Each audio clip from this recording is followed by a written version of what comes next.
Hey, this is Jared, and I'm back. Hey, listen, I'm coming live right now from Tasha's page.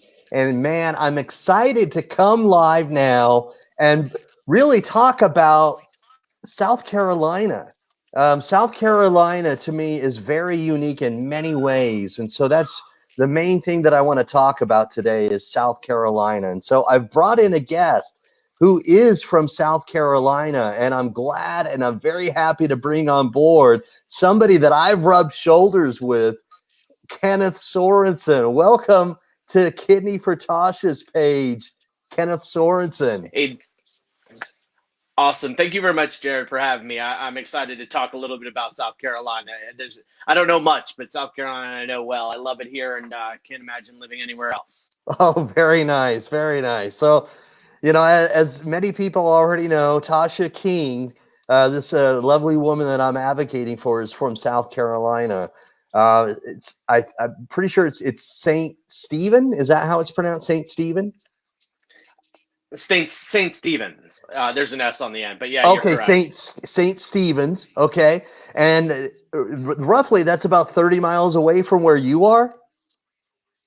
Yeah, I live in Goose Creek, which is kind of I don't know, a little further out suburb of the main city, Charleston, and she lives about 30 minutes or so inland from there. Oh, wow. Wow. That's pretty cool. Very cool. All right. Well, let's get into it. Let's please give me a little history. Give me your background of where you grew up in South Carolina.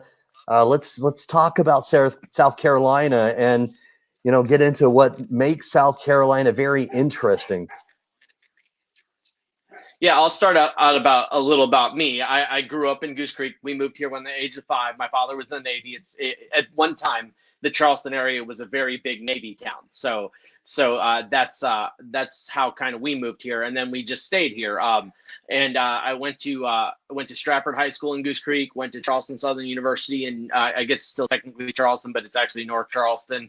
Uh-huh. And so most of my family lives here, other than a few that live up in Connecticut, but probably I'll say 99% or 95% of my family still lives within probably 6 or 7 miles of me. So we're definitely South Carolina people now. We don't sound like it. We're not Southern, but we're definitely Yeah, been here a long time. not much But of a like a when I think of like a southern drawl, I don't necessarily hear that from you. I don't have it at all. And what's interesting is Charleston itself, like downtown Charleston, not where Tasha or myself live, but downtown Charleston has a whole nother Southern accent. A little bit about Charleston area in general. Charleston was first founded in 1670, so it's been around a long time, and it was for the longest time the richest city in America. Wow. And it in and Yeah, prior to the Civil War, it was the richest city in America. After the Civil War, for obvious reasons, it became very poor. We definitely have a kind of a jaded past, without question, or a horrible What do you past mean to by some extent. what do you mean by jaded past? What do you mean by Well, that? well, well, how did Charleston become rich? Okay. Plantations, and that's not exactly the most. That's obviously a kind of a big black spot on our history. But Okay. All right. we definitely, after the Civil War, Charleston became extremely poor, and then it was also one of the first city in America to start thinking about preservation. So Charleston has the oldest preservation society in the country. In addition to that, it has the largest historic district in the country, other than like Pennsylvania Amish territory. So kind of the largest condensed Oh, historic wow. district in the United States. Um, Uh-huh. it's definitely probably it's definitely considered the best preserved city in the United States. It's also been considered one of the top tourist destinations for a really long time. So Condé Nast Traveler magazine, one of the big traveler magazine, I think it's 7 years in a row we've been voted the #1 destination in the United States. I think this year we were #3 in the world, but we're one of the more popular tourist destinations in the United States. Charleston is known for its history and its food. We have some amazing food here. So Wha- it's an incredible city. It doesn't get very cold here. Uh-huh. We have hot summers, but in general, we have very, very tolerable weather. It's an up and coming city. Like Boeing built a plant here. We've got a lot of industry and business in the area. It's definitely a booming town. I'm sure Tasha could attest to the fact that this area has changed quite a bit since I moved here 35 years ago. Okay, well, give us some examples of food that are typical or maybe unique to South Carolina. Well, they have what's called low country cuisine, and low country cuisine is kind of a melting pot of a lot of different cultures. There's a lot of French influence, a lot of African influence, Hmm. obviously a lot of European influence in general, Native American influence, and it's kind of a melting pot of that. What Charleston's kind of famous for, first of all, is seafood, particularly shrimp. Shrimp, So the nice. major dish that's kind of famous in Charleston is shrimp and grits. Uh-huh. Shrimp and grits is the major different dish. Okay. There's also a thing called she crab soup, which is actually invented at one of the hotels I used to work at. Really? But it was definitely a Charleston dish. It's a soup and it's very good. I love it to death. But kind of that's the basis of Charleston food. And so as I said, there's lots of seafood involved. Uh-huh. Just because we are a coastal town.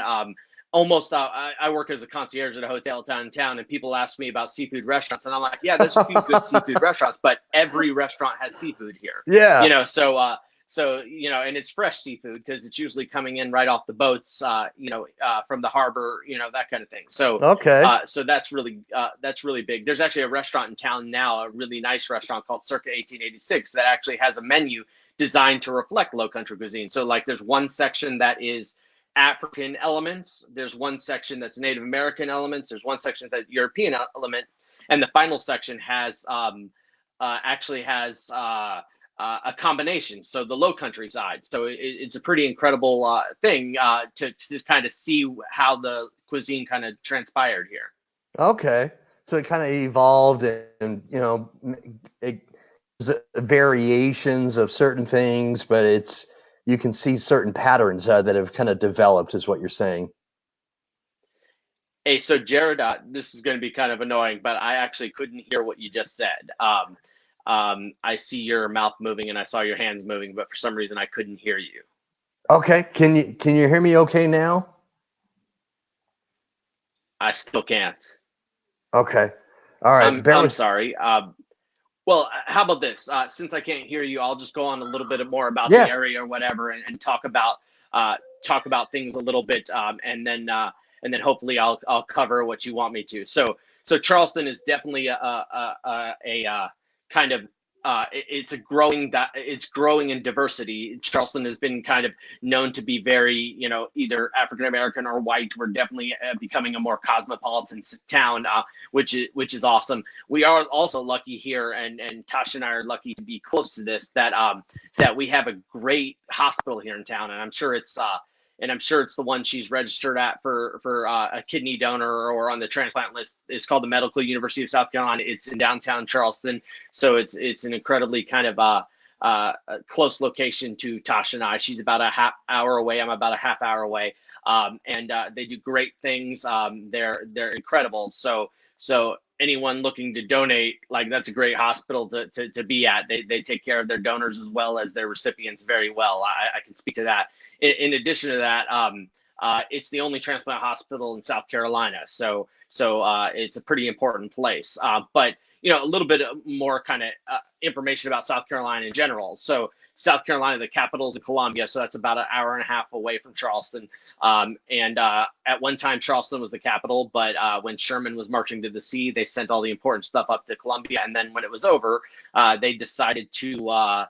Charleston decided they didn't want to be an ugly capital city like Columbia has become, so they stopped it. And another town in the upstate of South Carolina is Greenville, and Greenville is one of the more up and coming cities in the country. It's a pretty cool place, and so it's awesome to have people. Awesome to have that part of the state too. There's a lot, that's kind of in the more mountainy area or hilly area. Columbia is kind Okay. of, All right. particularly hilly, and they call the Charleston area the Low Country because most of it is below the sea level. Anyone in South Carolina knows that there's two college football teams we need to worry about. Yeah. There's the South Carolina Gamecocks, which Uh-huh. happens to be who I root for. Okay. Unfortunately, they're a very bad team and have been most of their existence. But we also have the defending national national champions in the upstate, the Clemson Tigers. I Right, was up in right. Clemson a few weeks ago to see my godson get his class ring. I hadn't been up to Clemson since I was probably, I don't know, 8 years old, and it was a pretty cool place. I went to a very small school to see, this huge campus, this huge school, very, very good school too, mostly into actually agriculture and kind of technology science is kind of their big thing. But it was a really cool thing. They've got a great football team. I mean, they demolished someone yesterday, I think 59-7 or something like that. Yeah, so they're pretty they're pretty incredible. But we have a very kind of diverse landscape to the state, and it's a very kind of interesting state because we're trying to progress in things that maybe we had been behind on, and so it's kind of a challenge that we've been working on for a little while now. So it's kind of an exciting place to be because it definitely, without question, is kind of up and coming. So we've been around a long time, but people are just starting to learn about it. One of the jokes in the Charleston area is that we want people from Ohio to stop moving here because it seems like almost everyone we see is from Ohio. Most of the people visiting our hotels seem to be from Ohio. I don't know what it is about Ohio, but they don't seem to want to stay there. I don't think. But it's nice. Charleston is definitely, like it was kind of a sleepy southern town, and it's definitely not that anymore. So things have definitely changed for the better in the town, and it's growing, and so it's an exciting time to be in the area. So the area that Tasha lives in, St. Stephen's, it's a little more rural, but even, as things progress, even the town I live in, which is a little bit closer to Charleston, used to, be very small. And now as things expand, it's growing. And she's in St. Stephen's, kind of a tight-knit community. I'm sure she has a lot of people she's related to, fairly close to her, that kind of thing. So I'm sure she has a pretty good support group there. So she's lucky to have that. In addition to that, it's nice to be kind of in a place sometimes where modern day hustle and bustle isn't quite as important. So it's a great area to live. It's beautiful, kind of woodsy out in that area. So she's definitely out there in a good spot. And as I said, she's close enough to her transplant hospital that once she gets released, she'll be home pretty quickly. So that's a great thing for her too. It's a little bit more comfortable. So, and I was lucky enough to, my donor happened to be from another part of South Carolina called Aiken. That's kind of near the Georgia border. And she was, as a donor, she was able to go home pretty quickly. I want to say I was in for 4 days and she might've been only in for 2. Okay. All right. Something like that. And she was up and walking, yet again, she came and saw me at 7 a.m. the next morning. So she had been walking by that point. So, the surgery's laparoscopic, so not huge wounds on you or anything like that. So it's a great thing to go help Tasha, because not only are you doing something I guess good for the universe, and you're also doing something good for Tasha, but in the grand scheme of things, it's not going to take that much from you. It's something, it's a selfless act that I can't even describe how important that is. My donor saved my life, so and there's no question about it. And whoever decides when Jared finds someone, whenever someone decides to donate to Tasha, you're going to be doing a great thing. And you can use me as testimony, because I had a live donor, and live donor is the gold standard for kidney transplants. Nice. So, and that's all I'm going to say. I'll let Jared wrap things up because I think he can hear me, but I can't hear him. But anyway, my name's Kenneth Sorensen. If anyone has any questions, I obviously live near Tasha. You can reach out to me. Obviously, reach out to Jared. However you want to, that'd be great. But we just need to help Tasha find a donor. Thank you, Kenneth. Thank you.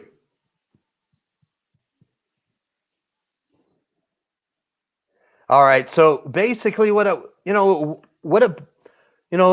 had a chance to talk to Kenneth, and he's given us some great information about South Carolina. He's from Charleston. She's from St. Stephen's. And there's seafood there.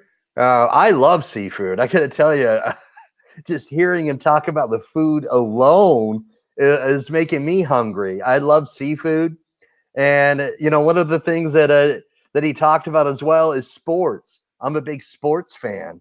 Clemson has produced very well recently. And, man, right now in the NFL, we've got Deshaun Watson, who's playing lights out, and he had played at Clemson, and so they've some really good powerhouse, college football teams in South Carolina, really good people that I've met are from South Carolina. I've not met anybody who has not been nice, who's not really given me that Southern hospitality, if you know what I mean. So, what I'd like to see, okay, please comment what you like about South Carolina, whether it's food, football, whether it's the weather, like Kenneth had talked about. It's warm nearly all year long in South Carolina. Comment what you like about South Carolina, and please, let's really make a push to, you know, illustrate and express ourselves about what makes South Carolina different than other states. Okay. Thank you for listening. Thanks for watching us, and really supporting Tasha King from St. Stephen, South Carolina. And thank you, Kenneth Sorensen, for coming on and telling us more about Charleston and South Carolina itself. Thank you. Peace. I'm out.